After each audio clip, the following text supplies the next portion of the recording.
And welcome everybody to God's Views on Political News. This is January 2018, Bill. What happened to 2017? Well, I don't know what happened to 2017, but a lot happened in 2017, didn't it? Yeah, it went pretty fast. Yeah, well, the news here in East Tennessee is it's cold. I mean, it's really, really cold. So all that global warming stuff, It's real. See, I just heard in the news that if we don't get back on that Paris, climate change agreement, then the world is going to be a desert, Bill. So just so you know. Well, it's a frozen desert today, at least where I live. You know, it was, and there are people up in International Falls, Minnesota, how they live there during the winter, I have no idea. I mean, because it's like negative 35. It was 5 this morning, and I just did not want to get up. I mean, it was just, I don't want to go out there. But anyway, that's what's going on here. I guess it's the definition of living, because to me, that's not living. Today it's right now, it's 10 o'clock in California, and it's really cold here. It's 61. I don't like you, Susan. We're only going to get a high of 81 today. Well, it's cold when you are looking forward to the projected highs for tomorrow, which are going to be 36. So we're like, oh, yes, great. It's going to be above freezing. Yeah, we're warming up. So, we can take off one of the 5 layers that we have on, right? Yeah, I had to dig out my long john. So anyhow. Well, I'm sorry. We have free pot not free pot in California, but it's legal now. So, we've got some really great things here in California for 2018. Okay. Well, yeah. Why don't you share a couple of those? I don't want to. I just want to cry about it. I really do. I did see a sign that, it looked official that it was on the highway. What is it? 5 between Vegas and LA. About welcome to California, sanctuary state, what is it, illegals and MS-13. Yeah, you're all welcome. Yeah, Democrats need the votes. Yeah, there's a guy that's an artist, and they think that he put that sign out there. It's a real sign. So he's probably, the one of 2 conservatives left in California that are out there putting up those signs. But it's so true, and it's sickening that California state is a sanctuary state. That we have pot that's sold here for recreational pot that's legal. Also, I'm not a big fan of Jack in the Box anymore, because Jack in the Box is promoting a Merry Munchie meal at $4.20. No, nothing there was not intentional, and it's for people who are high on pot. They can just come in and get garbage food. Yeah, right. Well, everyone is joining us, looks like, here. And yes. So hello to everybody. Yeah, hello, everybody. And please feel free to make comments and also to ask questions during the program. Marlene said it's cold there in Central Florida, too. So happy New Year to everybody, and hopefully that you get to warm up, and that, February Groundhog Day, it gives you good news there in the East Coast. That would be great.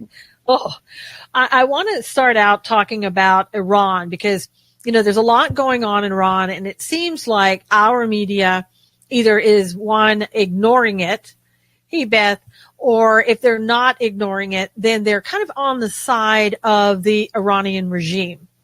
What has been happening over the last, 5 or 6 days now, is that people have taken to the streets and they're protesting what's going on in Iran. And I tell you, Bill, really what I see that they're protesting is they know that we in the United States gave them all of that money back. It was, I don't know how much it was, over $400 million. Oh, no, I was thinking it was in the billions. It could have been. It just kept adding more and more and more.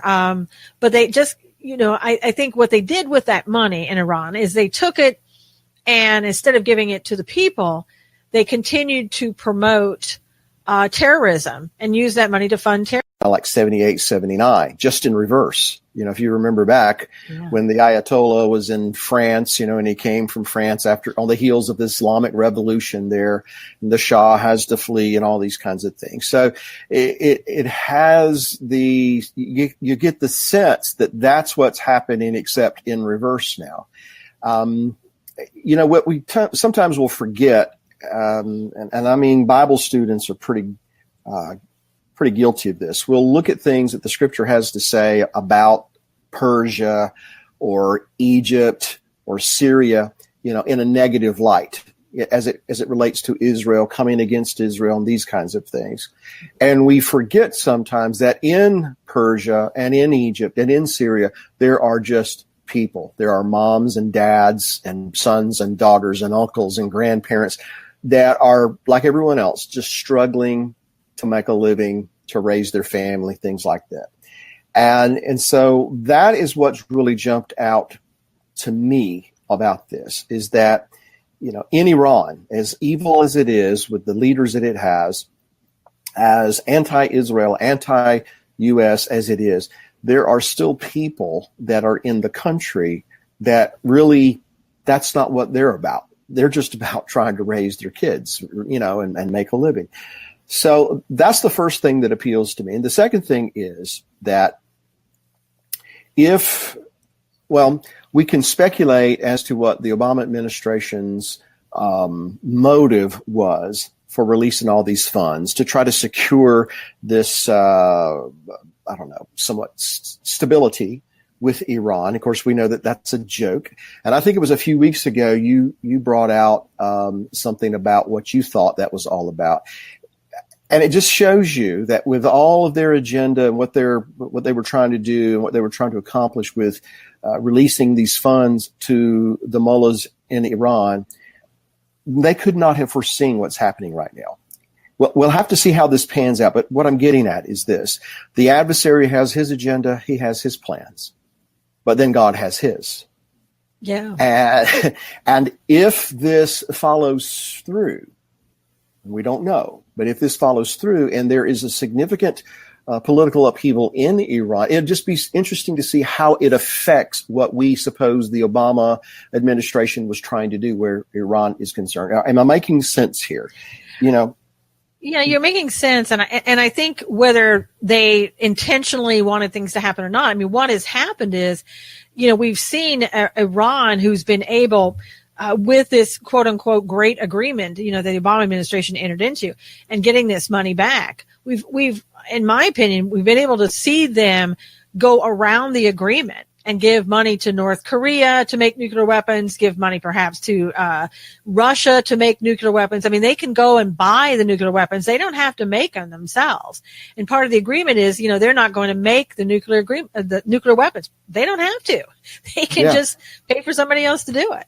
And I think what we talked about several weeks ago was that this was perhaps Obama's way of stacking the deck against Israel without doing it directly, going around, doing an end around, releasing the funds to Iran, knowing full well what they're going to do with it. They're not going to do good with it. They're going to have something that furthers their agenda, and that is prominently anti-Israel. So this was just Obama's way of coming against Israel indirectly. But if that is what was happening, this upheaval in Iran has the potential. I'm not saying it will for certain because we don't know, but it has the potential to upset any agenda that the heads of state in Iran have where Israel is concerned, at least for right now. Because we don't have any idea what was going on behind closed doors in Iran, and then all of a sudden there's this uprising. Yeah, well, and you look at it too. You have Iran right now still in Syria, and because of the money that they were given, they have enough money to make that their military base right there in Damascus, and to stock it full of weapons there. So I mean, it to me there wasn't anything good about the nuclear agreement at all, and I think what we're going to see is I think President Trump is going to use this occasion as a reason to get rid of that nuclear agreement. I think he's going to say, look, This is not helping the country. The money did not go to the people. It's not benefiting the Iranian people at all. And we should get rid of that agreement and let's find a new one. Let's renegotiate, if you will, and have a better agreement that's going to keep and hold Iran accountable, because they're not being held accountable right now. Well, I think that he's already kind of hinting at something like that in the tweets that's coming out in the last day or two. You know, it's kind of putting it out there in people's minds that all this money that the United States gave them, donated to them, whatever the right word is, didn't benefit the Iranian people in any way. So perhaps you're right there. Yeah, I think he should. Yeah, I do too. Because and Congress should have acted a long time ago and said to Obama, even afterwards when they found out, because I don't think they knew too much about it when it was going on, but afterwards they should have said, no, we're not going to accept this disagreement.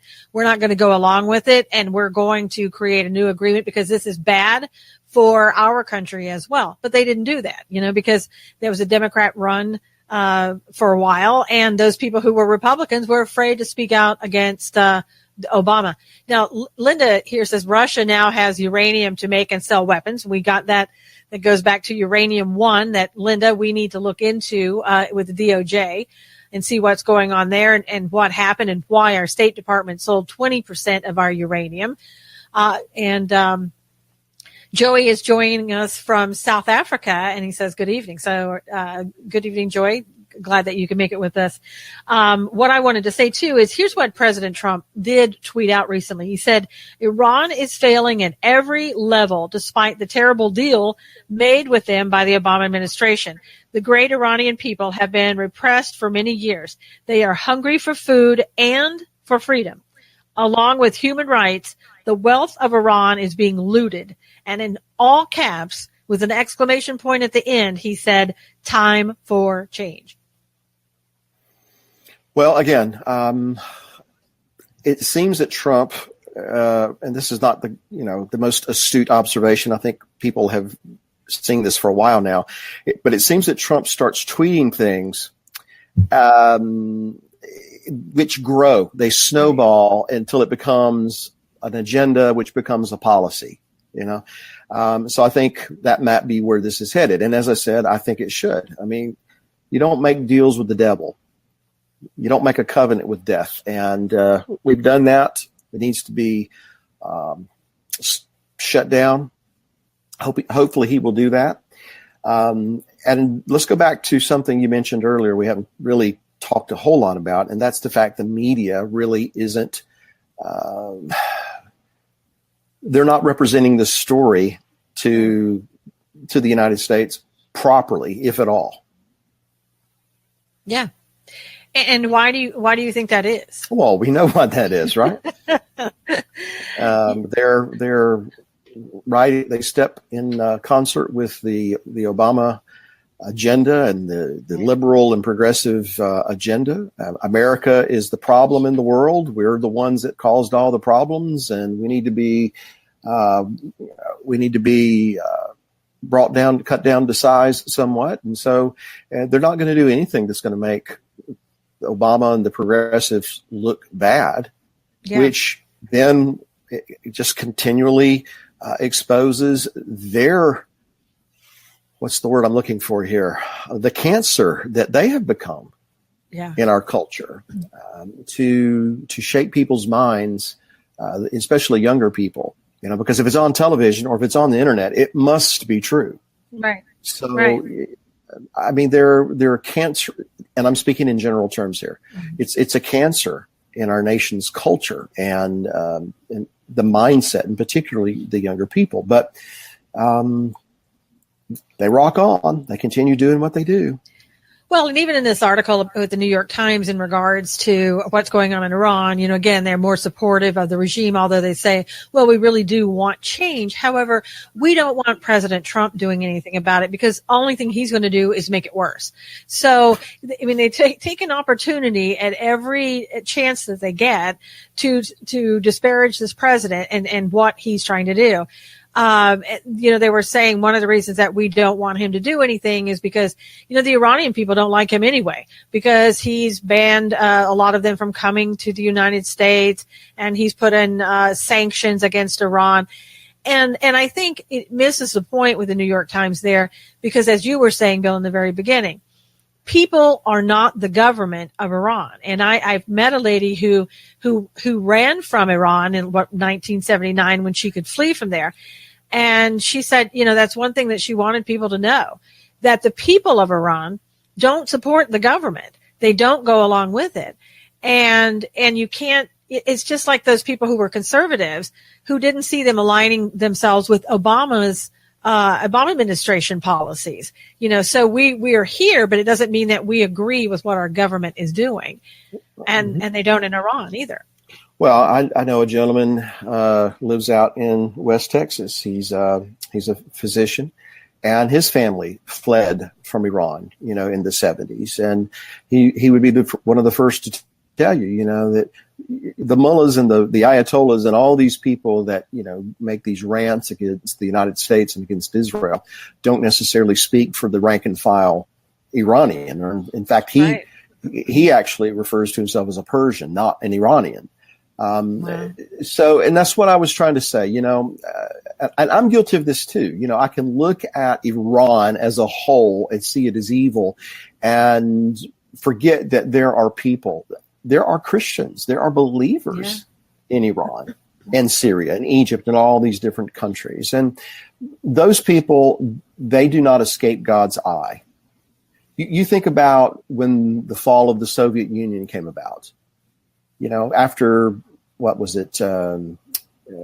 70 years of oppression, and all these believers had meet underground behind closed doors, were tormented, were persecuted, and their prayers were going up before God. And then finally one day he said, that's enough. And almost overnight, the Soviet Union fell. So I can't help but wonder if this is, and again, we'll have to wait and see how things pan out, but I can't help but wonder if this is God giving those believers that are under this oppressive government that window of opportunity, and people rising up to, at the very least, make their dissension known right now. And I read or heard that even some of the government's police force were refusing to engage these people. Yeah. They were just disobeying orders and wouldn't engage these people, which tells me, and I'm not an analyst, I'm not a big political guy in that respect,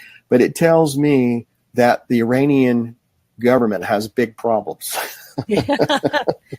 Yeah, absolutely. And I think that, and we're going to be seeing more and more of that. I know there have been meetings that have been called from the president of Iran and with meeting with other clerics and saying, what do we do? We have an issue here. 20 people have died already, and, more are going to come. They're not going to allow this to go on. They aren't. But one thing that you mentioned that I think that is interesting is that, for a long time now, the people of Iran have been very kind of more secular in their viewpoints rather than religious in any one type of faith or the other in some respects.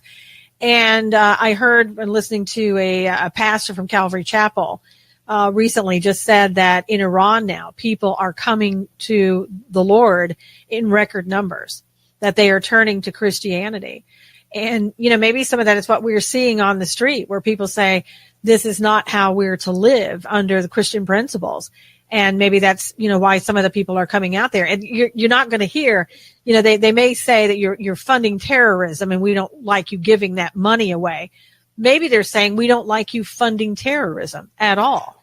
Well, I saw yesterday a video, and it was translated from Farsi, so I'll have to take this person's word for it. Right. But it was these people were chanting in the streets that we are Persians, we are not Arabs. And what this person was saying, that what they were meaning by that is that we're Persians, we're not Muslims. Because, Islam came from the Arabian Peninsula. It came from the Arabian people. and then it permeated that entire region, Iran or Persia included.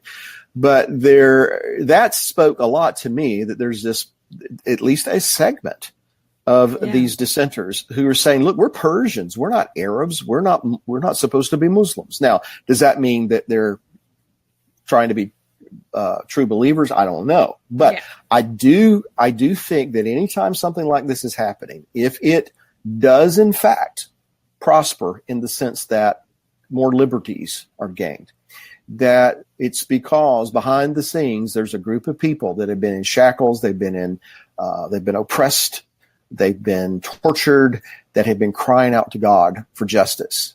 I guarantee you that's really what's going on behind here. Now, here comes Trump. I mean, I'll say it again. I am not going to say that Trump is a man of God. I don't know the man's heart, but I will say that he's God's man right now. And, a lot of people have been saying, or were saying, leading up to the election in 2016, people prophesying that Trump was kind of like a Cyrus.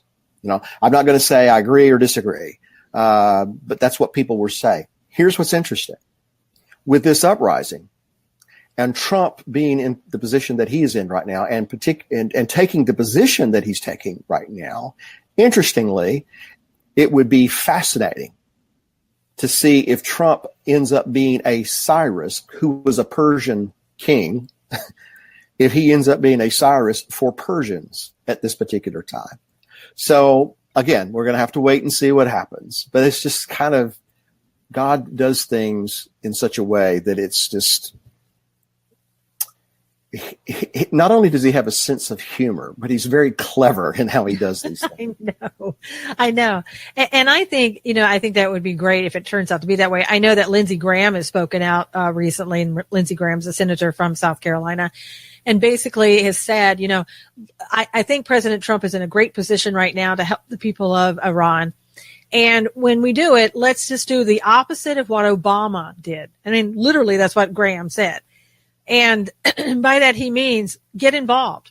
Right. Don't just talk, act about it. Don't just talk about helping the people or wanting to help the people.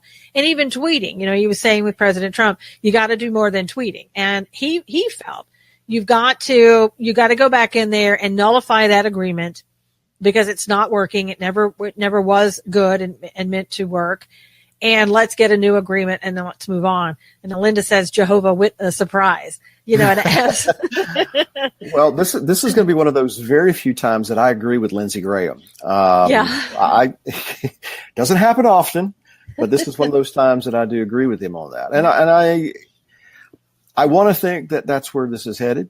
But again, it may be that they're waiting to see how committed the Iranian people are to carrying through with this, because in the end, it's going to be them. It's going to be, if it's going to happen, they're going to have to do it. They're going to have to bring about this change. However, if they know that the strongest nation on the face of the earth is in support of what's happening, I'm sure that would help bolster their morale. Yeah. And, one of the things that the media is talking about, and, I've been harping about this for weeks now. The one thing that the media has pointed out is that the women of Iran are leading the charge in the protest. So I, that's in my thing of, again, this is the media wanting to women are superior, men are not. It was that's the type of theme that they're running. Mm-hmm. Yeah. And you can see, and I don't necessarily know that I disagree with the women being in charge over there and running this protest, because I think the women have been the ones that have been, so humiliated, so, disrespected, for oppressed. All these years. Oppressed. Thank you. Yes. And we've seen the images of the woman with the hijab and just with the flag on a stick with the hijab, waving it back and forth, and women going up. And I saw this myself on a video, women going up to the men there and, pointing their fists at them and saying, you've pointed your fists at us. Now let's get in here and fight with us, And so when you've kicked somebody down so far and so long, pretty soon they're going to rise up and they're going to come back against you. And the women, in this regard, have more of a reason to rise up even more so than the men in Iran, although I think they have good reason too. Now, Marlene said, I'm sure the CIA is behind the scenes too in Iran. Well, a couple things while you were talking that came to my mind. Let me comment on the CIA thing real quick. Uh-huh. This started literally within hours of an announcement coming out that the United States and Israel were kind of getting together to see how to deal with Iran. And then, boom, who knows what was going on behind the scenes? I don't. Perhaps the CIA is involved. But now going on to something you were just talking about, the women predominantly leading this uprising. Another Bible story comes to mind. And again, it happened in ancient Persia.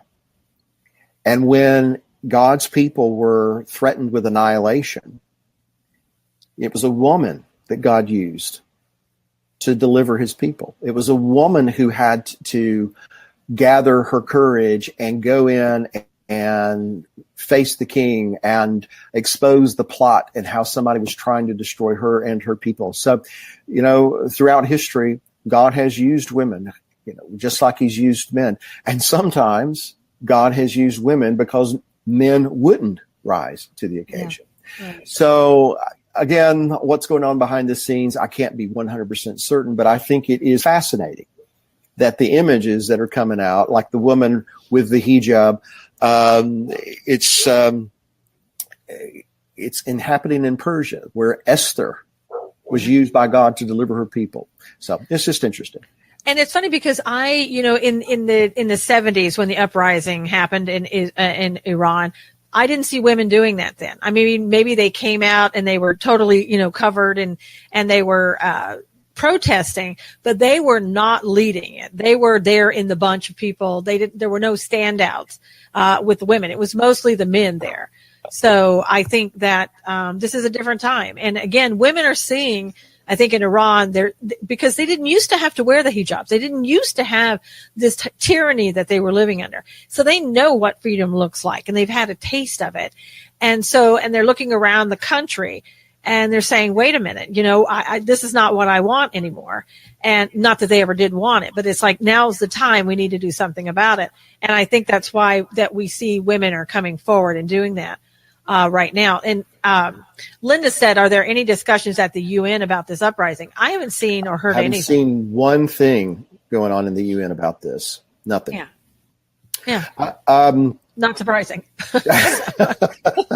No, that's not surprising, is it? No.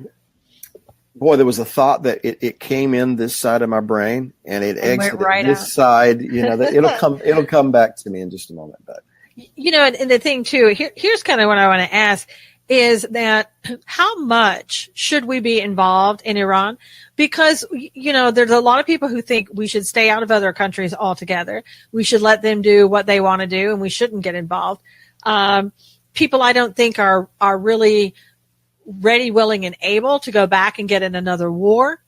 And let's say there is a regime change. Are we going to be doing that again? And then it's going to be, well, you're only doing it because of the oil. It's the same stuff over and over, the same scenario. Yeah, I know. That's a hard question to answer, to be honest with you, because things could spiral out of control. We've already seen how that works. Things can spiral out of control real quick. Where Iraq is concerned, for instance, we tried the regime change there, but you trace it all the way back in its history. Iraq has never been anything remotely close to a republic or where, people self-govern. They've always been under a despot, all the way back to Genesis 10, Nimrod, Nebuchadnezzar, later on Alexander came. It's always been under a despot. They don't really know how to live in a self-governed scenario.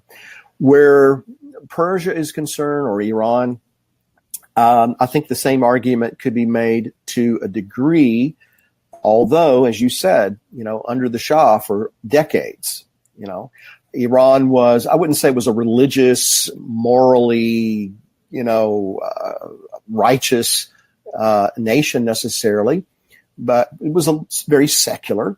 But at least, people could kind of, live a life without being under somebody's thumb. So they, like you said, they've tasted that, at least in the last 50 years. They kind of remember what that was like. So how should we get involved? Only way I know how to answer that question is if this is about freedom and liberty and I want to raise my family the way I think I should raise my family. I want to worship the way I think I should be able to worship, etc. Then aren't we glad that France got involved back in the 1770s and the 1780s? They didn't have forces on the ground necessarily. They had a few people here and there, Lafayette and a few others that were fighting alongside of colonials. But they didn't put forces on the ground. They did use their navy to blockade Yorktown, which kind of provoked the surrender of Lord Cornwallis to George Washington, which effectively brought an end to the American Revolution and Britain's presence here in what would become the United States. So can other countries get involved in a limited way to further and advance the causes of liberty and freedom? Yes. Should we do that? I would like to see us do that to the extent that we don't necessarily put young men and women against their will in harm's way. I would like to see us use our influence and power and forces, to a degree to, at the very least, encourage those that are actually on the ground, the Persians, the ones who are actually going to benefit or not benefit from this, to encourage them, yes, we're behind you, but you need to make this happen. Does that make sense?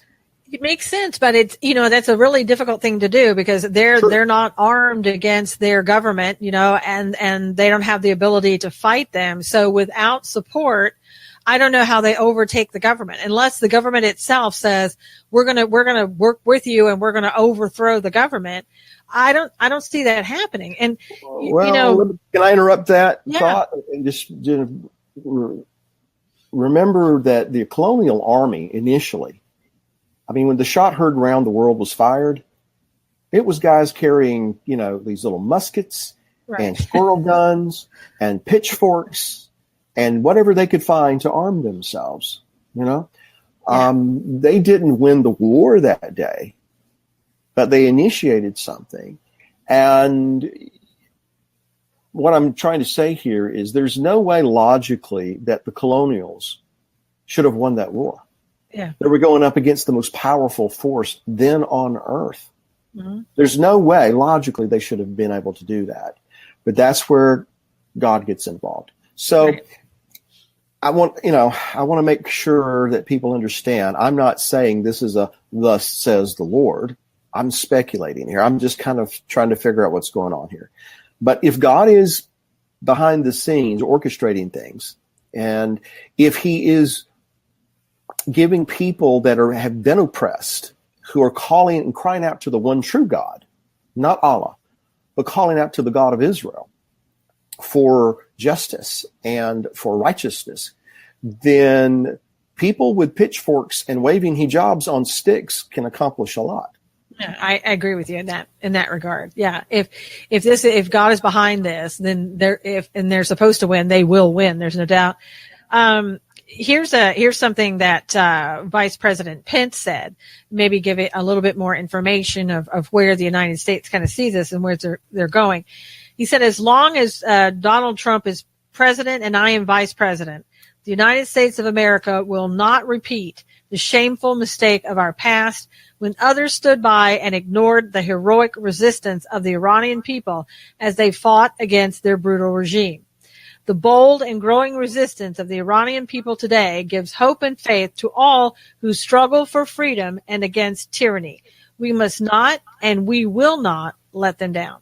Those are pretty strong words. Yeah, they are very strong words. And, I know he's the vice president, but I don't think he says that unless he's got the consent to say that. So pretty strong words. Yeah. So, just hearing that says to me that in the event that and I don't know how far we'd have to be pushed to do it, but, military action may be taken if it gets to a certain point and it looks like there's maybe a tipping point, perhaps. I don't know.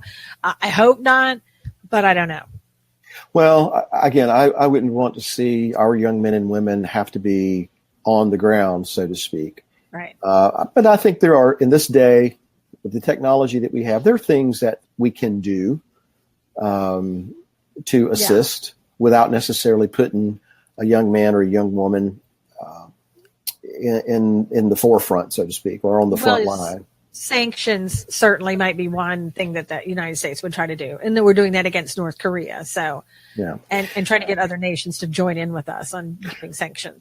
Hey, I wanted to know, have you heard if Linda Sarsour, or whatever her name is, Sarsour, has she caught a flight to Tehran yet to get at the front of this, this uprising? I'm waiting for all the feminists to get on the plane and go over there and help their sisters in Iran. Right. I actually heard that there was a fella out of, I think it was in Australia, was willing to start a GoFundMe site to pay for all of her expenses. That they would take care of it. I will donate to that in a heartbeat. I'll just go take everything in my bank account and put it right in there. Please, Linda, go, because that would be your first trip. Right. I haven't really heard her speak out on this, so I'm just curious. And she's had time because it's been going on for about 5 or 6 days now. So she's had time to, put something together and get out there and have a speech. Yeah, I don't know that there have been 5 or 6 days in the last few years that she's kept quiet about anything. So it's kind of interesting. I know. She could wear her little pink hat with her hijab and go on over there and see what they have to say, and see how long that lasts. I want to kind of ask people too that are joining the show today what your thoughts are, if you want to share them, about us possibly United States going into Iran and military action or anything of that nature. Would you be for it or against it? Or, what are your thoughts about Iran? Marlene said, cracking me up. Good point there, Bill. In regard to Linda Sarsour. Oh my God. She's on my list. If you haven't guessed yet, yes. She's on my list. So now Marlene said she would not be for us going into Iran and doing something. Well, I don't think I would be for us committing ground forces. No, I wouldn't be for that either. I might be for other shows of power, though. Yeah, that's going to be difficult. Again, that's a really difficult thing to do. And I know right now Iran is sort of ramping things up because they're saying that you, Israel, and you, United States, you're the ones behind this protest. You're the ones that are making them angry. And Marlene is saying, let them fight. And again, my viewpoint about that is if God isn't behind them, their fighting may be for naught. I mean, it may be that they lose the battle now and win the war later. I don't know. But, it's kind of a scary thing. You're saying, go ahead and do something, but we're not really going to help you. And Marlene is saying all up for peripheral help, kind of like where you're at, Bill, on that. Yeah, I think there are things that could be done. And I think there are people probably planning those kinds of things right now. And so, I think that there are things that could be done. And I think if we're really for liberty and freedom and for the oppressed, there are things that should be done. Again, would we be here today as a nation if God had not used the French to lend assistance? Things could have possibly worked out different. He could have done it a different way, but that's how he did it. He had people assist us and not necessarily with boots on the ground, but with peripheral help, to use the term that was used here. Yeah. And think about if you had something where you had a regime change in Iran, what would the impact be around the world about that? Right now, Iran and Russia are working together, Iran and North Korea are working together, and you do a regime change, all that potentially falls apart. That would have a huge impact. Right. And which is why I say God, man has his agenda and then God has his. Mm-hmm. I would also add to that thought this one. When the Soviet Union fell, I wholeheartedly believe that what that was really all about was giving the people behind the Iron Curtain an opportunity, not necessarily to get a McDonald's, but to worship freely for the release of so many Jewish people who were in the gulags and who were oppressed under the Soviets to make aliyah to Israel.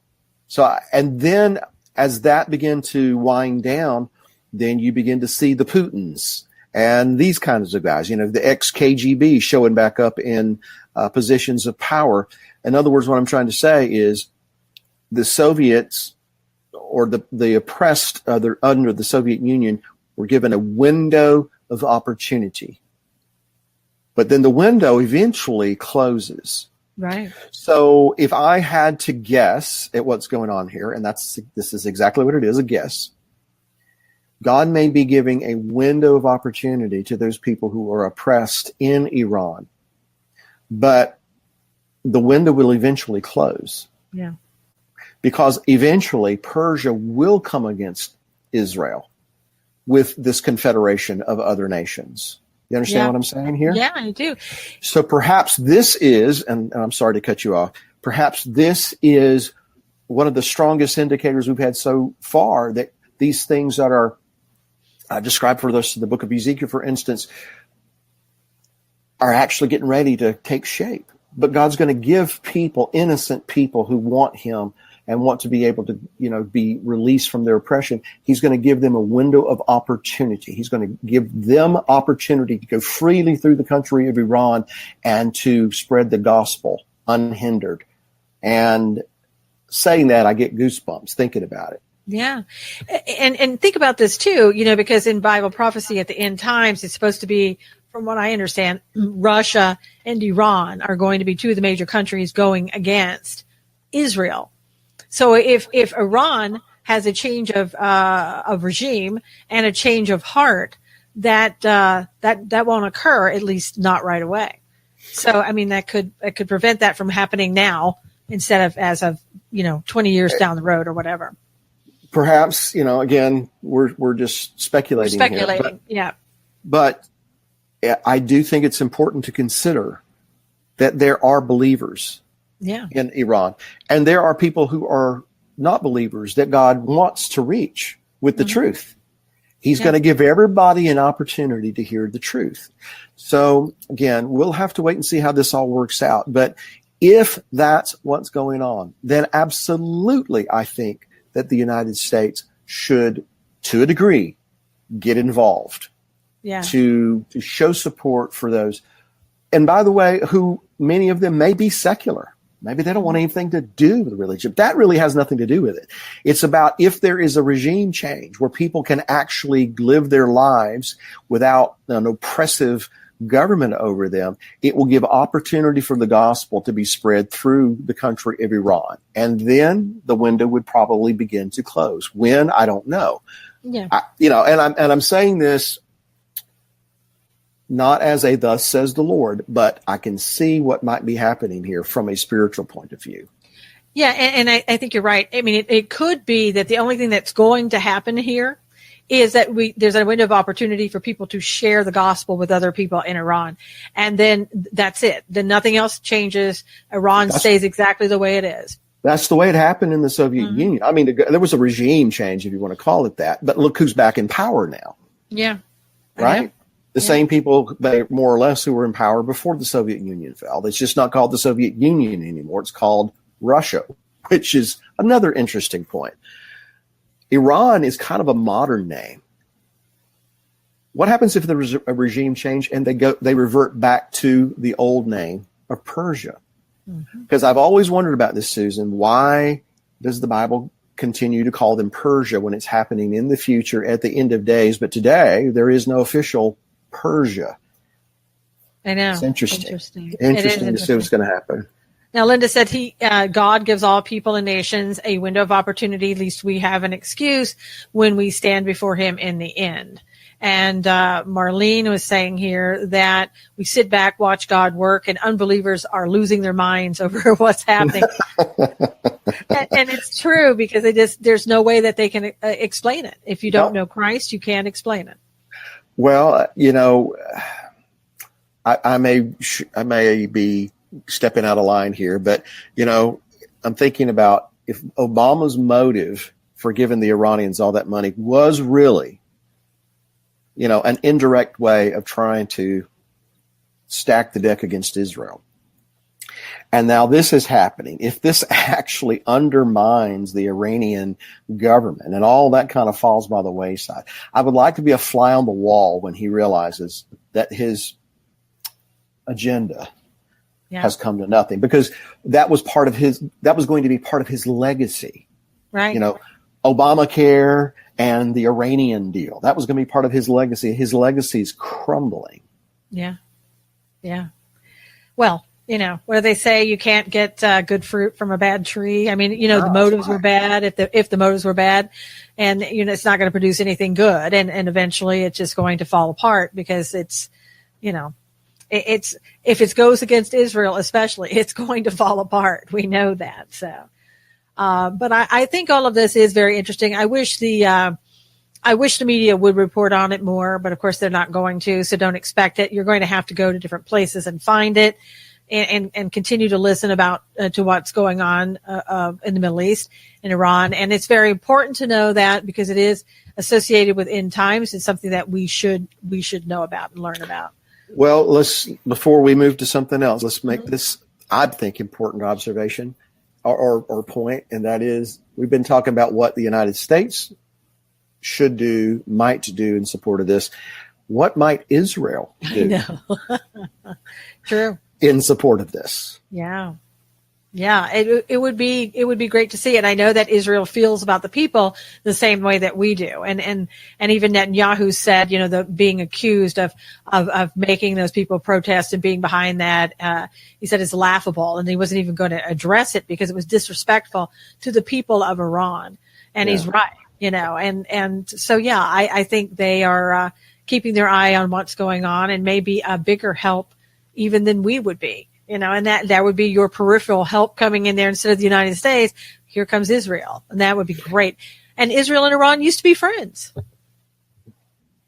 Well, there was a large Jewish population in Iran before the Islamic Revolution.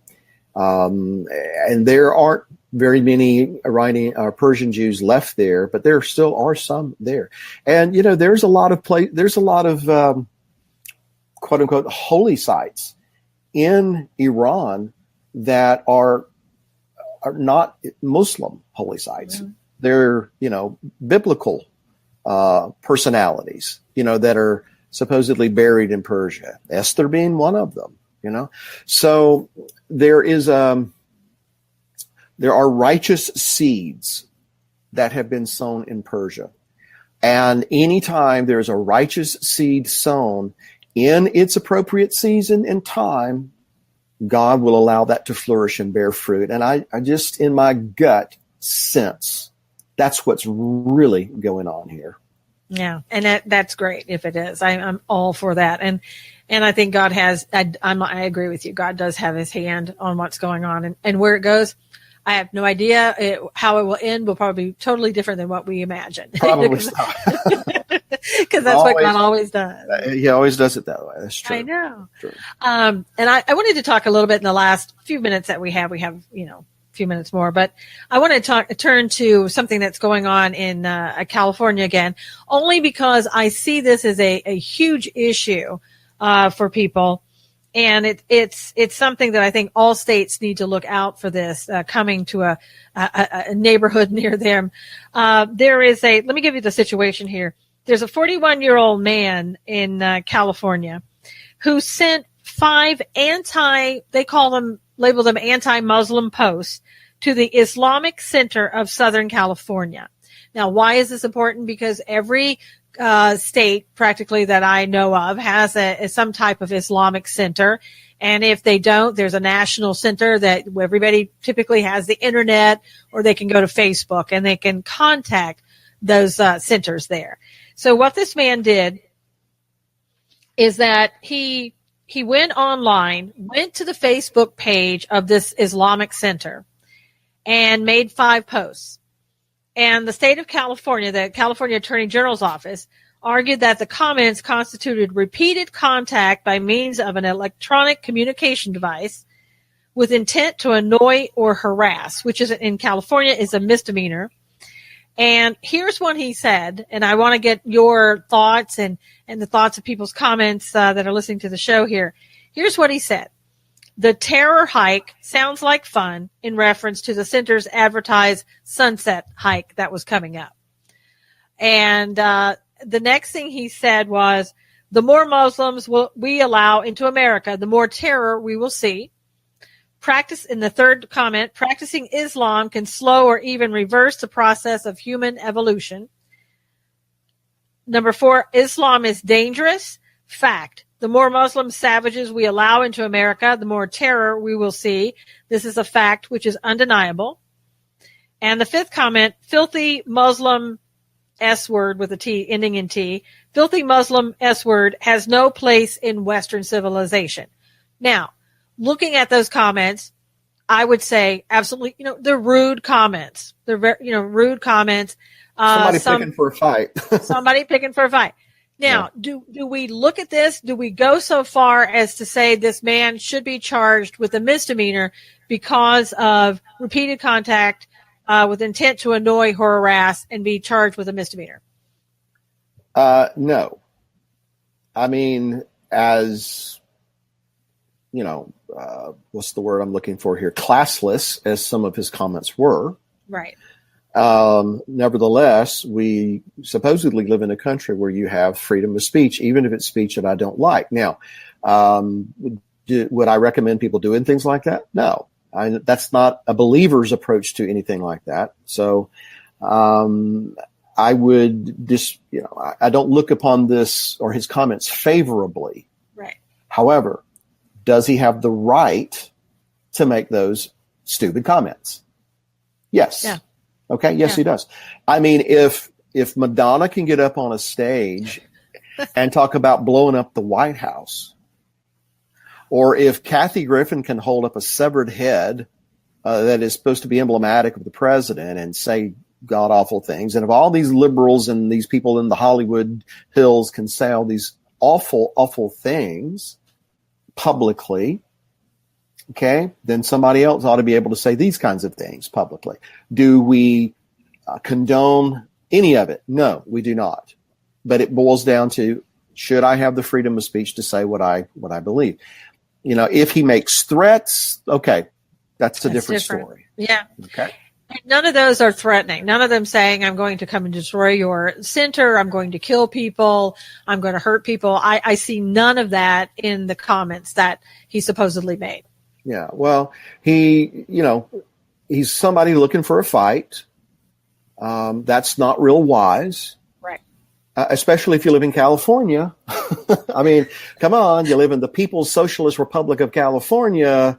Probably not the best idea to start doing stuff like that. But, and by the way, what starts in California eventually works its way east and permeates the rest of the country. So what the real issue here is that the mullahs are in California too, so to speak. And they're going to put down anything that they deem to be offensive, or whatever the terminology they're using, while protecting the kind of speech that furthers their agenda. Yeah.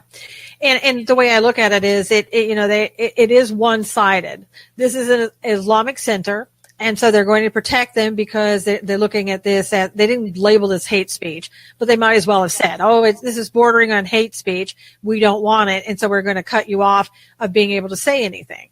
And again, this shouldn't be, in my mind, a protected class of people that have to be protected even when it's not hate speech. And then who is going to determine, one, that it's hate speech? And in this case, if that were a determination, it'd be the California Attorney General is going to make that determination. And this Attorney General has already made the determination that this is a misdemeanor and an annoyance and a harassment. Well, look, the guy should have the right to say things, even if they are stupid. Right. But, you live in a situation, you live in a scenario, California, where you know what people are like politically, how they're going, it's not really wise to do things like this. And so as a believer living in America, we have to remember that the Messiah told us we have to be wise as serpents and harmless as doves. And what I've always taken that to mean is, think before you speak, think before you act, don't come across as being in somebody's face, that's just going to cause them to dig in their heels. That's not really the way to get things done. There's a way to fight. There's a way to stand up for what's right. And picking a fight, I don't think that's the right way to go about it. That's my opinion. But that being said, the California government should not bring misdemeanor charges against this guy for speaking his mind. Yeah. And basically what they're saying is this is harassment. This would be like somebody getting on the phone and making 500 phone calls. And again, this is 5 comments, number one. Number on a Facebook page. On a Facebook page, a public Facebook page. That's what happens on Facebook, right? I mean, that's why Facebook exists, for people to say stupid stuff. Right. I've had worse comments against me on Twitter and Facebook than these right here. I would have welcomed these. So, right. So I think, and if you don't like somebody making comments on your public page, you simply block them. Ban them. Ban them after the first comment, you're done. Right. There's no harassment. This was sending a message loud and clear that because this is a Muslim related center, we are in California are going to look at what you're doing. We're not allowing you to have free speech. And that's exactly what happened here. If this were a church, I don't think anything would have been said. If this was on the church's Facebook page, nobody would have even mentioned it, even recognized it. I believe you're right. But I would also say this. If you're upholding the truth will be able to withstand the accusations and, the ranting and railing of all of those people who are trying to disparage the truth. If you're not upholding the truth, then you really can't afford for people to put too many accusations out there, because some of those accusations eventually will stick. So, we're going to have to endure these ongoing accusations as believers and all these disparagements. But you know what? The truth can handle it. A lie can't. Yeah. And while I disagree with the way this man wrote it, and as a believer, I wouldn't write something like this. No. As a person who, a former practicing attorney, I would defend this man, because I agree with his right as a First Amendment right to say whatever he wants to say within reason. And this, while it's rude, while it's ridiculous, while it's a dumb thing to do, it is also protected, I think, by First Amendment, and he should be allowed to say it. Well, I guess that's one of the great things about the Constitution, isn't it? Is that it gives us the right to be stupid. Yeah, exactly. And if we don't defend him and his right to do this, then in our rights, when we are acting as believers and saying things that are true, but other people may not like, we'll get our rights violated if we don't stand up for this person's rights. Well, and I think the essence of this is that, again, those who have a godless mindset, as far as I'm concerned, are trying to intimidate people into, not this guy, but going to use this guy to intimidate people like you or me or whoever into not saying anything. Exactly. Right. Not that we would parrot what he said, but to intimidate us into not saying anything at all. Yeah. And I think, in California, we're going to see a lot more stuff like this happening. And I bring up California not to have people roll their eyes about it and go, oh my God, it's California. But I do know, as you said and pointed out, what starts in California spreads across the country. It may take a while to get there, but it eventually gets there, and it's not a good thing. And it needs to be stopped in California before we see it, roll across the country. So. No, I agree with that. And I just, so we're running out of time, I want to thank everybody for your comments today. Thank you for being here. Thank you for your support. I would ask that you share this with everybody, put it in email, share it with your family, share it on Facebook, share it everywhere. And we appreciate you being here on the second day of the new year. Thank you so much. God bless you, and we'll see you back here again next week. Take care. Send some of that California warmth this way. Exactly. Take care, everybody.